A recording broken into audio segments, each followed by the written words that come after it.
आज हम आपकी पूरक पुस्तक प्रेमचंद की कहानियाँ से पाठ नमक का दारोगा पढ़ने जा रहे हैं।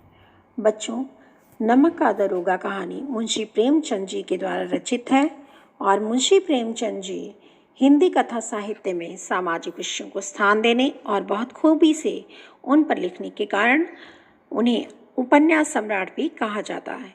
बच्चों, इनका वास्तविक नाम धनपत राय था। बनारस के समीप लम्ही गांव में 31 जुलाई 1880 को हुआ था। इन्होंने बहुत सी कहानियाँ लिखी और बहुत से नाटक और उपन्यास लिखे। प्रेमचंद ने लगभग 300 कहानियाँ और 14 उपन्यास लिखे। इनकी कहानियों में भाड़े का टट्टू, बूढ़ी काकी, नशा, खुदाई फौजदारी, पूस की रात, नमक का दारोगा, पंच परमेश्वर, मंत्र, बड़े घर की बेटी आदि हैं। 8 अक्टूबर 1936 को प्रातः 7:30 बजे हिंदी के इस महान लेखक ने अपने प्राण त्यागे थे। बच्चों, अब चलते हैं कहानी की ओर। नमक का दारोगा कहानी अच्छाई और बुराई के मध्य संघर्ष की कहानी है। पंडित आलोपीदीन धन के बल पर विजयी होकर भी मुंशी वंशीधर की ईमानदारी के समक्ष पराजित हो जाता है। इसमें ईमानदारी के मार्ग पर चलने वालों के समक्ष आने वाली कठिनाइयों को चित्रित किया गया है। ईमानदारी का मार्ग ही श्रेयस्कर होता है। लेखक ने इसे सफलतापूर्वक स्थापित किया है। हमारे समाज में इस प्रकार की समस्याएं आमतौर पर देखने को मिल ही जाती हैं। तो चलिए बच्चों, शुरू करते हैं पाठ नमक का दारोगा। जब नमक विभाग का नया विभाग बना और ईश्वर प्रदत्त वस्तु के व्यवहार करने का निषेध हो गया, तो लोग चोरी छिपे इसका व्यापार करने लगे। अनेक प्रकार के छल प्रपंचों का सूत्रपात हुआ। कोई घूस से काम निकालता था तो कोई चालाकी से। अधिकारियों के पौ 12 थे। पौ 12 का मतलब होता है सभी तरफ से लाभ होना। तो ये मुहावरा है बच्चों। पटवारी गिरी का सर्व सम्मानित पद छोड़ कर लोग इस विभाग की बरकंदाजी करते थे। बरकंदाजी का मतलब होता है चौकीदारी करना। इसके दारोगा पद के लिए तो वकीलों का भी जी ललचाता था। यह वह समय था जब अंग्रेजी शिक्षा और ईसाई मत को लोग एक ही वस्तु समझते थे। फारसी का प्राबल्य था।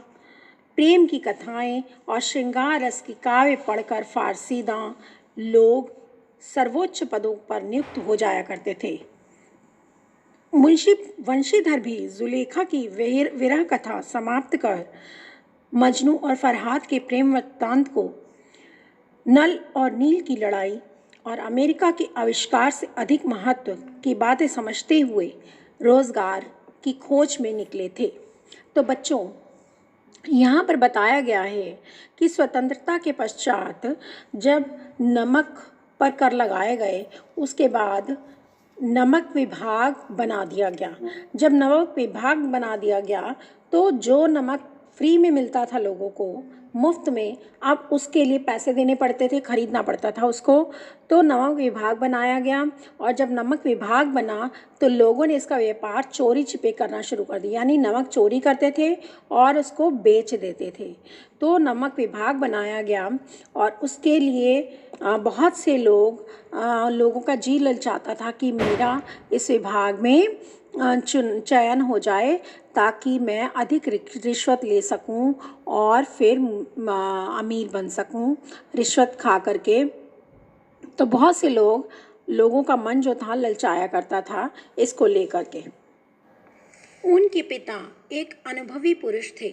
समझाने लगे, बेटा घर की दुर्दशा देख रहे हो, ऋण के बोझ से दबे चले जा रहे हैं।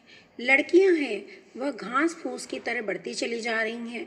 मैं कगारे पर का वृक्ष हो रहा हूँ।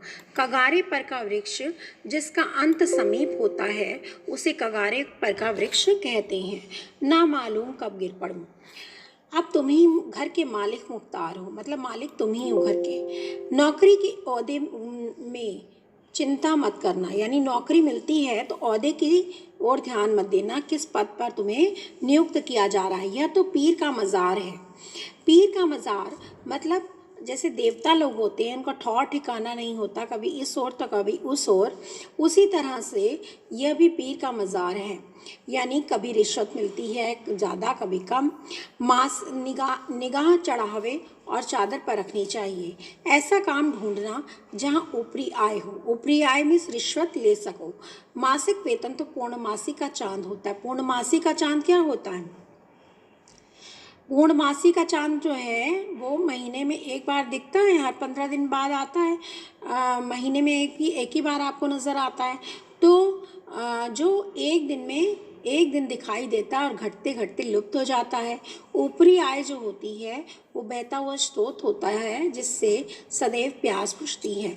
तो पिताजी भी यही चाहते थे कि ऐसे विभाग में जाए जहाँ पर रिश्वत मिला करे, रिश्वत प्राप्त हो सके इसे। वेतन मनुष्य देता है और इसी से उसमें वृद्धि नहीं होती। ऊपरी आय आमदनी ईश्वर देता है और इसी से बरकत होती है। तुम स्वयं विद्वान हो, तुम्हें क्या समझाऊं। इस विषय में विवेक की बड़ी आवश्यकता है। मनुष्य को देखो, उसकी आवश्यकता को देखो और अवसर देखो, उसके प्राण जो उचित समझो करो। गरज वाले आदमी के साथ कठोरता करने से लाभ ही लाभ होता है, लेकिन बेगरज को दाव पर पाना ज़रा कठिन होता है। दाव पर पाना मीन्स स्वार्थ सिद्ध करना, अपना स्वार्थ सिद्ध करना। जिसको ज़रूरत नहीं है उससे स्वार्थ सिद्ध करना कठिन होता है। इन बातों को निगाह में बांध लो। निगाह में बांध लो मीन्स मन में धारण कर लो। यह मेरी जन्म भर की कमाई है। तो इस तरह नौकरी लगने से पहले उसके पिता यानी वंशीधर के पिता उसे शिक्षा देते हैं कि तुम्हें कैसे नौकरी करनी चाहिए और कैसे कहाँ क्या काम करना चाहिए, किस प्रकार तुम्हें रिश्वत ज़्यादा फ़ायदेमंद रहेगी, तुम रिश्वत लेकर काम करो। इस तरह की बहुत सी चीज़ें नौकरी से पहले समझाने लगते हैं। इस उपदेश के बाद पिताजी ने आशीर्वाद दिया। वंशीधर आज्ञाकारी पुत्र थे। तो बच्चों ये विशेषता है वंशीधर की। उनके चरित्र में लिखेंगे आज्ञाकारी पुत्र। ये बातें ध्यान में सुनी और तब घर से चल खड़े हुए। इस विस्तृत संसार में उनके लिए धैर्य अपना मित्र, बुद्धि अपनी पथ प्रदर्शक और आत्मावलंबन ही अपना सहायक था। लेकिन अच्छे शगुन से चले थे और जाते ही नमक विभाग के दरोगा पद पर प्रतिष्ठित हो गए। वेतन अच्छा था और ऊपरी आय का तो ठिकाना ना था। ऊपरी आय बच्चों रिश्वत। वृद्ध मुंशी जी को सुख संवाद मिला तो फूले ना समाये। फूले ना समाना मतलब अत्यधिक खुश होना। मुहावरा है, महाजन कुछ नरम पड़े, कलवार की आशा लता लहलहाई। कलवार मीन्स कलवार का अर्थ होता है जो शराब बेचने वाले और बनाने वाले का काम करते, बनाने और बेचने का काम करते हैं, वो उनकी आशा लता लहलहाई में खुश हो गए। वो पड़ोसियों के हृदय में शूल उठने लगे। शूल उठने लगे मीन्स पीड़ा होने लगी, उनको तकलीफ होने लगी। जाड़े के दिन थे और रात का समय था। नमक के सिपाही चौकीदार नशे में मस्त थे। मुंशी बंशीधर को यहाँ आए अभी 6 महीने से अधिक न हुए थे, लेकिन इस थोड़े समय में ही उन्होंने अपनी कार्यकुशलता और उत्तम आचार से अफसरों को मोहित कर लिया था। अफसर लोग उन पर बहुत विश्वास करने लगे थे। नमक के दफ्तर से 1 मील पूर्व की ओर जमुना बहती थी। उस पर नावों का पुल बना हुआ था। दारोगा जी किवाड़ बंद किए मीठी नींद सो रहे थे। अचानक आँख खुली तो नदी के प्रवाह की जगह गाड़ियों की गड़गड़ाहट और मल्लाहों का कोलाहल सुनाई पड़ा। उठ बैठे, इतनी रात गए, गाड़ियाँ क्यों नदी के पार जाती हैं? अवश्य कुछ ना कुछ गोलमाल है। तर्क ने भ्रम को पुष्ट किया, यानी उनके दिमाग में जो चल रहा था और मन में जो भ्रम था उसको दूर कर दिया दिमाग के तर्क ने। वर्दी पहनी, तमंचा जेब में रखा और बात की बात में घोड़ा बढ़ाए पुल पर आ पहुँचे। गाड़ियों की एक लंबी कतार पुल के पार जाती देखी। डांट कर पूछा, किसकी गाड़ियाँ हैं? थोड़ी देर तक सन्नाटा रहा में चुप्पी रही। आदमियों ने कुछ खुश कानाफूसी हुई। कानाफूसी में चुगली। तब आगे वाले ने कहा, पंडित आलोपी दीन की। कौन पंडित आलोपी दीन? दातागंज के मुंशी वंशीधर चौके। पंडित आलोपी दीन इस नगर के, इस इलाके के सबसे प्रतिष्ठित जमींदार थे। लाखों रुपए का लेन देन करते थे। इधर छोटे से बड़े कौन ऐसे थे जो उनके ऋणी ना हो। व्यापार भी बहुत लंबा चौड़ा था। बड़े चलते पुरजे आदमी थे। अंग्रेज अफसर उनके इलाके में शिकार खेलने आते, उनके मेहमान होते। 12 मास सदाव्रत चलता रहता था। सदाव्रत चलता रहता था मतलब वहाँ पर हमेशा भोजन बंटता रहता था। मुंशी जी ने पूछा, गाड़ियाँ कहाँ जाएंगी? उत्तर मिला, कानपुर। लेकिन इस प्रश्न पर कि इसमें क्या है, सन्नाटा छा गया। दारोगा साहब का संदेह और भी बढ़ा। कुछ देर तक उत्तर की बाट में प्रतीक्षा करते करते जोर से बोले, क्या गूंगे हो गए हो? हम पूछते हैं इसमें क्या लदा है। जब इस बार भी कोई उत्तर ना मिला तो उन्होंने घोड़े को एक गाड़ी से मिलाकर बोरे को टटोला। भ्रम दूर हो गया। यह नमक के ढेले थे। तो बच्चों, यहाँ पर जब गाड़ियों की आवाज़ सुनते हैं तो क्या करते हैं? वंशीधर आते हैं नदी के पास और देखते हैं कि गाड़ियाँ भरी हुई हैं और उन बोरों को चेक करते हैं तो उन्हें मिलता है नमक वहाँ पर। जबकि उन्हें पता होता है कि पंडित आलोपी दीन उस नगर के बहुत प्रतिष्ठित आदमी हैं। तो ये जो पूरा पैराग्राफ है बच्चों, ये चरित्र में आएगा आलोपी दीन की पंडित आलोपी दीन दातागंज के बहुत प्रतिष्ठित जमींदार थे। लाखों रुपए का लेन देन करते थे। छोटे से बड़े उनके ऋणी थे। व्यापार भी खूब लंबा चौड़ा था। चलते पुरजे आदमी थे और अंग्रेज अफसर भी उनके यहाँ मेहमान के रूप में बनकर आते थे। तो ये इनका चरित्र में आएंगी पंक्तियाँ। पंडित आलोपी दीन अपने सजीले रथ पर सवार कुछ सोते कुछ जागते चले आते थे। अचानक कई गाड़ी वालों ने घबराए हुए आकर जगाया और बोले, महाराज, दारोगा ने गाड़ियां रोक दी हैं और घाट पर खड़े आपको बुलाते हैं। पंडित आलोपी दीन का लक्ष्मी जी पर अखंड विश्वास था, अखंड जिसे तोड़ा ना जा सके। वह कहा करते थे कि संसार का तो कहना ही क्या है, स्वर्ग से भी में भी लक्ष्मी का ही राज्य है। उनका यह कहना यथार्थ ही था। यथार्थ में सच था, वास्तविक था। न्याय और नीति सब लक्ष्मी के ही खिलौने हैं। न्याय यानी जस्टिस जिसे आप बोलते हैं, और नीति, ठीक है, जो नीतियाँ और नियम होते हैं, आदर्श, सब लक्ष्मी के ही खिलौने हैं। यानी पैसे से की लाठी से ही सब चलते हैं। उन्हें वह जैसा चाहती है नचाती है। लेटे ही लेटे गर्व से बोले, चलो हम आते हैं। यह कहकर पंडित जी ने बड़ी निश्चिंतता से पान के बीड़े लगा कर खाए। फिर लिहाफ ओढ़े हुए दरोगा के पास आकर बोले, बाबूजी, आशीर्वाद कहिए, हमसे ऐसा कौन सा अपराध हुआ कि गाड़ियाँ रोक दी गई? हम ब्राह्मणों पर तो आपकी कृपा दृष्टि सदा ही रहनी चाहिए। तो इस तरह से इस पैराग्राफ में देखा कि आलोपी दीन जो थे वो लक्ष्मी के भक्त थे और वो कहते थे कि धन से मैं सब कुछ जीत सकता हूँ, सबको अपने इशारों पर नचा सकता हूँ। पंडित आलोपी दीन ने हंसकर कहा, हम सरकारी हुक्म को नहीं जानते, न सरकार को। हमारी सरकार तो आप ही हैं। हमारा और आपका तो घर का मामला है। हम कभी आपसे बाहर हो सकते हैं? आपने व्यर्थ का कष्ट क्यों उठाया? यह तो हो ही नहीं सकता कि इधर से जाएं और इस घाट के देवता को भेंट न चढ़ाएं। मैं तो आपकी सेवा में स्वयं ही आ रहा था। वंशीधर पर ऐश्वर्य की मोहनी वंशी का कुछ प्रभाव न पड़ा। ईमानदारी की नई उमंग थी। कड़क कर बोले, हम उन नमक हरामों में नहीं हैं जो कौड़ियों पर अपना ईमान बेचते फिरते हैं। आप इस समय हिरासत में हैं। आपका कायदे के अनुसार चालान होगा। बस मुझे अधिक बातों की फुर्सत नहीं। जमादार बदलू सिंह, तुम इन्हें हिरासत में ले चलो, मैं हुक्म देता हूँ। तो इसमें वंशीधर के बारे में बताया गया है कि वंशीधर, यद्यपि उनकी नई नई नौकरी लगी थी, लेकिन वह अपने पेशे के प्रति ईमानदार थे। कौड़ियों पर अपना ईमान बेचना, यानी ये मुहावरा है बच्चों, धन के लिए बेईमानी करना। लेकिन वंशीधर ऐसे नहीं थे। उन्होंने तुरंत उन्हें गिरफ्तार करने का हुक्म दे दिया। दूसरा शब्द एक बच्चों आया यहाँ पर, चालान। चालान का मतलब होता है आरोप लगाना या दोष लगाना। आपको अच्छी तरह से पता होगा। वाहनों का चालान होता है जिस प्रकार से, उसी प्रकार उनका भी चालान हुआ क्योंकि वो नमक चोरी कर रहे थे। पंडित आलोपी दिन स्तंभित हो गए। गाड़ी वाहनों में हलचल मच गई। पंडित जी के जीवन में कदाचित यह पहला ही अवसर था कि उन्हें ऐसी कठोर बातें सुननी पड़ी।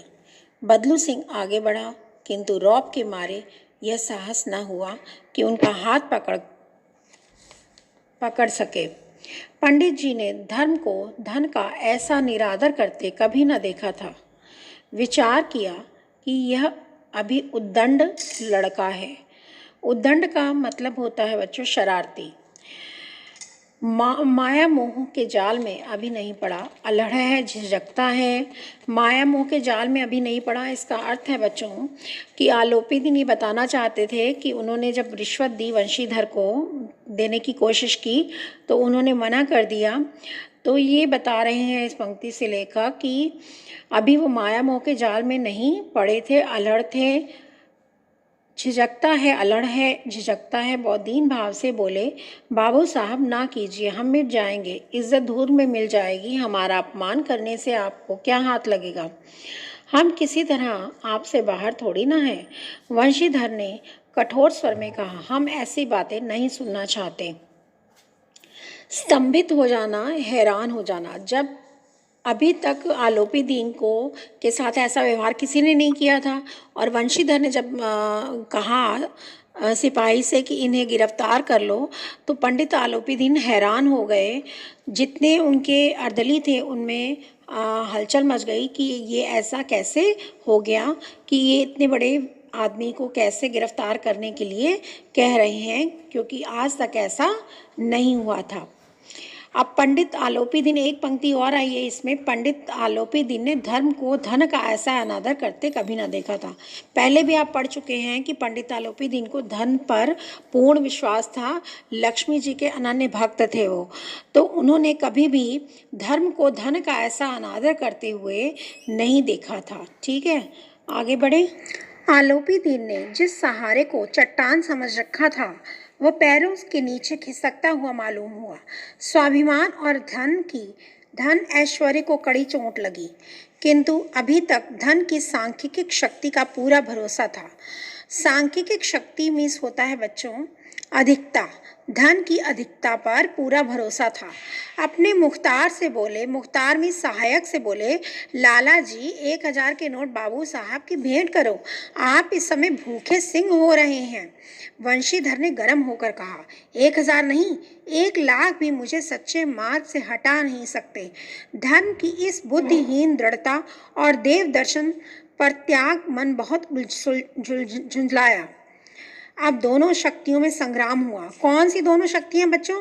एक धन की शक्ति थी जो पंडित आलोपी दिन के पास थी, दूसरी धर्म की शक्ति थी जो वंशीधर के पास थी। संग्राम होने लगा, यानी युद्ध होने लगा। धन ने उछल उछल कर आक्रमण करने शुरू कर दिए। 1 से 5, 5 से 10, 10 से 15, 15 से 20,000 तक नौबत पहुंची, किंतु धर्म अलौकिक वीरता के साथ इस बहुसंख्यक सेना के सम्मुख अकेला पर्वत की भांति अटल और अविचल खड़ा था। अविचल मीन्स बिना डगमगाए हुए खड़ा था, यानी पंडित आलोपी दिन रिश्वत बढ़ाते जा रहे थे, 5 से 10,000, 10 से 15,000, 15 से 20,000, ताकि वंशीधर मान जाएं। लेकिन वंशीधर जो थे पर्वत की भांति, उनका जो ईमानदारी थी वो अटल थी। आगे देखे बच्चों, आलोपी दीन निराश होकर बोले, अब इससे अधिक मेरा साहस नहीं, आगे आपको अधिकार है। वंशीधर ने अपने जमादार को ललकारा। बदलू सिंह मन में दारोगा जी को गालियां देता हुआ पंडित आलोपी दीन की ओर बढ़ा। पंडित जी घबराकर 2-3 कदम पीछे हट गए। अत्यंत दीनता से बोले, बाबू साहब, ईश्वर के लिए मुझ पर दया कीजिए, मैं 25,000 पर निपटारा करने को तैयार हूँ, यानी मैं 25,000 तक रुपए आपको रिश्वत दे दूंगा। असंभव बात है, 3,000 पर, 30,000 पर किसी तरह संभव नहीं, क्या 40,000 पर भी नहीं, 40,000 नहीं, 40 लाख पर भी असंभव है। बदलू सिंह, इस आदमी को अभी हिरासत में ले लो। अब मैं एक शब्द भी नहीं सुनना चाहता। यानी वंशीधर किसी भी कीमत पर आलोपी दिन को छोड़ने के लिए तैयार नहीं थे और उन्होंने आदेश दे दिए कि आलोपी दिन को गिरफ्तार कर लिया जाए, क्योंकि ये निपटारा अब नहीं हो सकता। बच्चों, यह थी आधे चैप्टर का हमारा एक्सप्लेनेशन। अगले शेष बचे हुए पाठ के साथ हम अगले वीडियो में फिर से आपसे मिलेंगे। तब तक के लिए आपसे विदा लेती हूँ। धन्यवाद।